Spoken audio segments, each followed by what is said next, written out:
La carabina M4 que las unidades de fuerzas especiales tenían en 1996 era un montón de chatarra comparada con las versiones que los soldados llevan hoy. El cambio tuvo que ocurrir cuando el ejército estableció un requisito de precisión absurdo para la M4A1, que ningún cañón de producción de 14,5 pulgadas disparando munición M855 podía cumplir físicamente. Pero de alguna manera se apresuraron y enviaron el arma a producción de todos modos. Así que, lo que querían en 1994 era que el fusil disparase un grupo de 10,2 centímetros por 8,6 centímetros, 4 por 3,4 pulgadas, a 550 metros usando la munición estándar M855. Si no sabes lo que esto significa, era prácticamente pedirle a la M4 una precisión inferior a un MOA desde un cañón de 14,5 pulgadas como un fusil de tirador designado, DMR, y esperar eso de un soldado raso.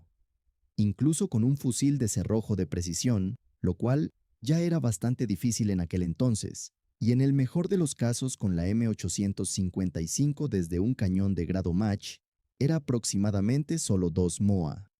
Así que, si comparas un cañón de producción estándar, lo mejor que obtenían los soldados era más o menos de 30 a 46 centímetros de dispersión vertical a esa distancia.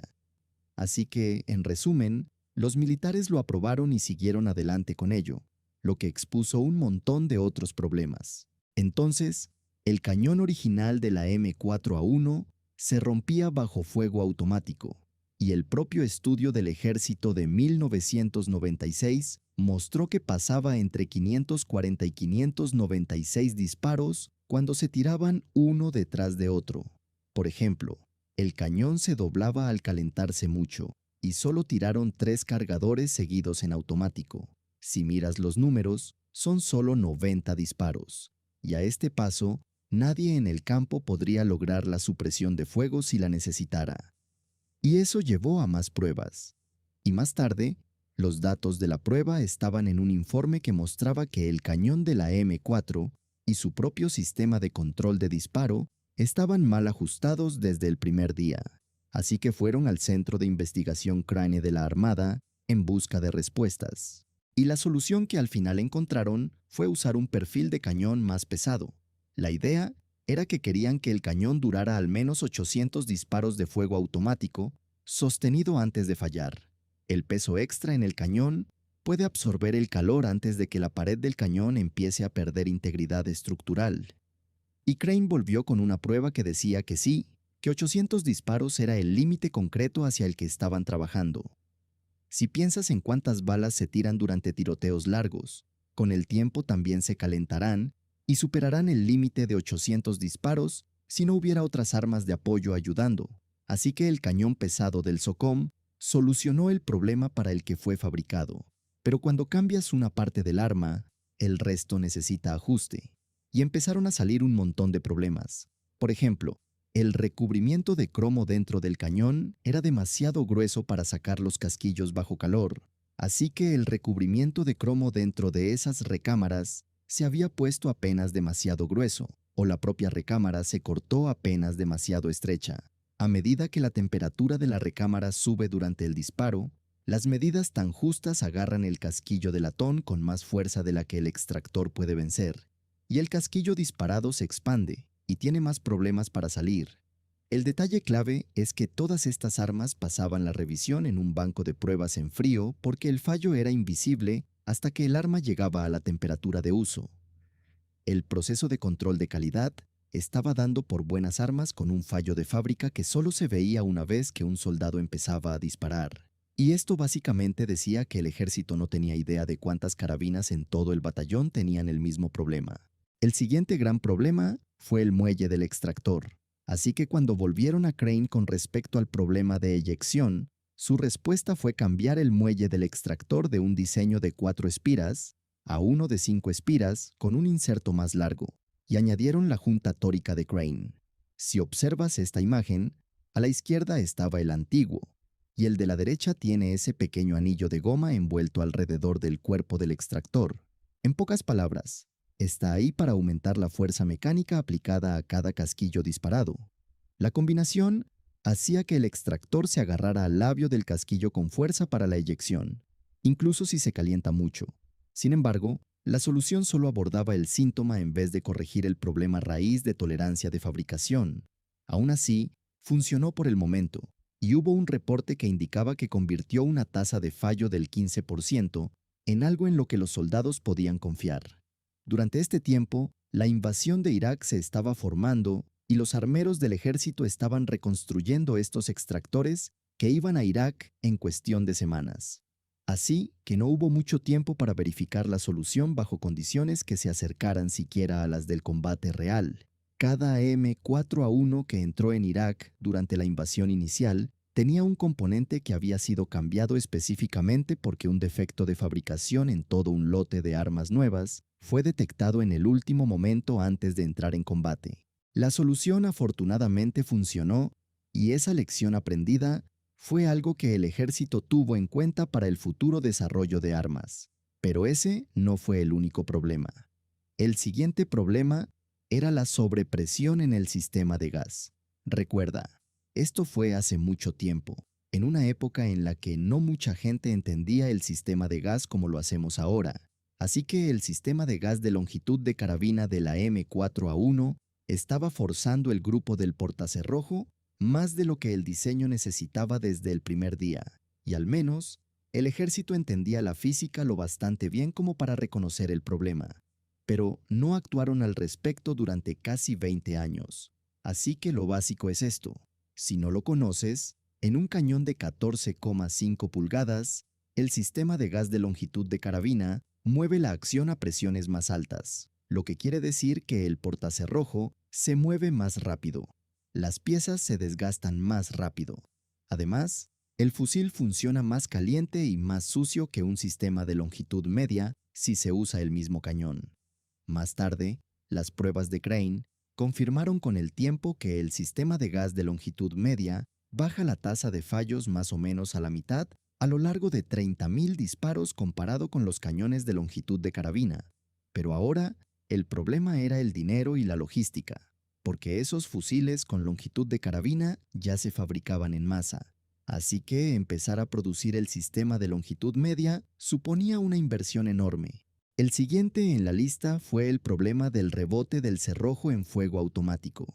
Si observas un M4 en cámara lenta disparando en automático, el portacerrojo ciclaba tan rápido que el amortiguador ligero permitía que rebotara ligeramente hacia atrás antes de que el siguiente cartucho terminara de asentarse en la recámara. Esto hacía que la acción intentara completar el ciclo de disparo con el cerrojo apenas fuera de batería. No significa que la bala no estuviera bien asentada, sino que el cerrojo rebotaba momentáneamente tras cerrarse, lo que podía provocar percusiones débiles sobre el fulminante o fallos de disparo. No era un problema catastrófico, pero sí reducía la fiabilidad en automático, precisamente la función para la que se había concebido la M4A1. Este inconveniente permaneció sin resolverse durante unos 12 años, hasta que se revisó el diseño del amortiguador. Como dije antes, cambias una pieza del arma y todo el conjunto necesita reajustarse. Y eso fue exactamente lo que ocurrió. Así que la solución consistió en instalar un amortiguador H2. Al tener un poco más de masa, ralentizaba ligeramente el recorrido del portacerrojo, manteniendo el cerrojo completamente asentado durante el ciclo de disparo en automático. La buena noticia fue que los armeros sustituyeron estos amortiguadores y las unidades recuperaron sus carabinas con un problema menos, sin que la mayoría de los soldados notara siquiera el cambio. Así que, en este punto, la M4 tiene una mejor extracción, y ahora el amortiguador hacía el fuego automático mucho más fiable de lo que había sido en cualquier momento desde 1995. Pero eso aún no ha terminado. El siguiente gran problema era que la M4 no soporta el polvo. Esto fue durante una época en la que los nuevos programas de reemplazo de la M4 se estaban descontrolando. Teníamos la 416, la SCAR y un montón de otros prototipos siendo probados, y la M4 terminó en último lugar en la prueba de polvo. 863 interrupciones y 19 fallos mayores en 6.000 disparos. y cada competidor manejó las mismas condiciones mejor. El hallazgo fue que el sistema de gas por impacto directo toleraba la contaminación peor que los diseños de pistón cuando la lubricación se degradaba bajo fuego sostenido, y que los soldados mantenían sus M4 mejor de lo que la doctrina de entrenamiento del ejército realmente requería. El siguiente en la lista fue la leva de ráfaga. Básicamente, hacía que el comportamiento del disparador en automático fuera impredecible. El mecanismo de ráfaga de 3 disparos de la M4 estándar tenía un problema mecánico. La leva no se reiniciaba entre cada pulsación del gatillo, así que si disparabas una ráfaga de 2 tiros y soltabas el gatillo, la siguiente pulsación solo producía un disparo antes de completar el ciclo. El punto de quiebre cambiaba según la posición de la leva tras el último disparo, lo que impedía a los soldados desarrollar una sensación consistente con el arma en automático. Además, el mecanismo de ráfaga no reducía el consumo de munición de forma significativa, simplemente hacía que el disparador fuera impredecible e inconsistente. Seamos honestos, eso molestaría a cualquiera. Más tarde, cuando el ejército anunció las mejoras de la M4A1 en 2010, casi 5 años después en Afganistán, muchos soldados seguían llevando las armas antiguas y algunos miembros de las fuerzas especiales instalaban por su cuenta selectores ambidiestros de repuesto, porque el ejército nunca les suministró un fusil que ya los incorporara. En esencia, no se hizo nada realmente significativo. Avancemos rápido hasta 2012. Entre todos los problemas que estaba teniendo la M4, se introdujo la M855A1 para solucionar la escasa balística terminal de la M855 original en cañones más cortos y a mayores distancias de combate.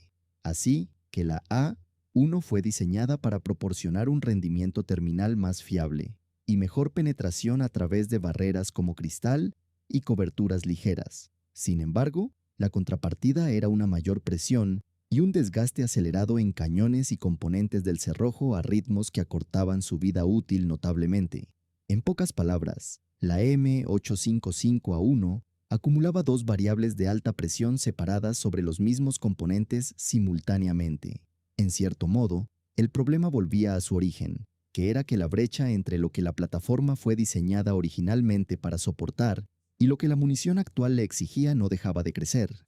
Llegados a este punto, era más sensato diseñar un fusil completamente nuevo que seguir haciendo cirugía a la M4. En lo que respecta a la óptica, la mira para distancias cortas era demasiado tenue. En realidad, no era un problema del fusil, sino de la tecnología de puntos rojos de la época.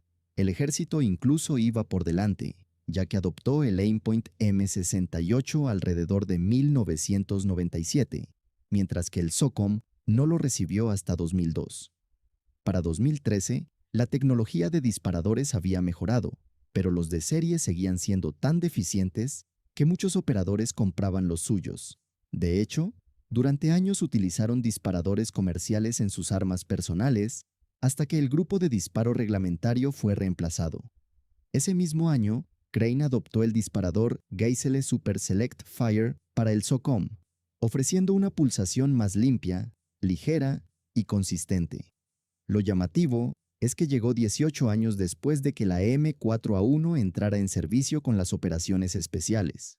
Si esa brecha de rendimiento se hubiera reconocido antes, probablemente la solución habría llegado mucho más rápido. Así que la M4 ha pasado por muchos cambios. Hubo varias propuestas para reemplazarla, buscando construir un arma alrededor de la munición y ajustarla hasta que fuera perfecta. Eso llevó al programa URGI, que fue el primero en reconocer que el sistema de gas de longitud de carabina necesitaba cambiar. Mantuvo el cañón de 14,5 pulgadas, pero pasó a gas de longitud media, atacando el problema de exceso de gas conocido desde el principio.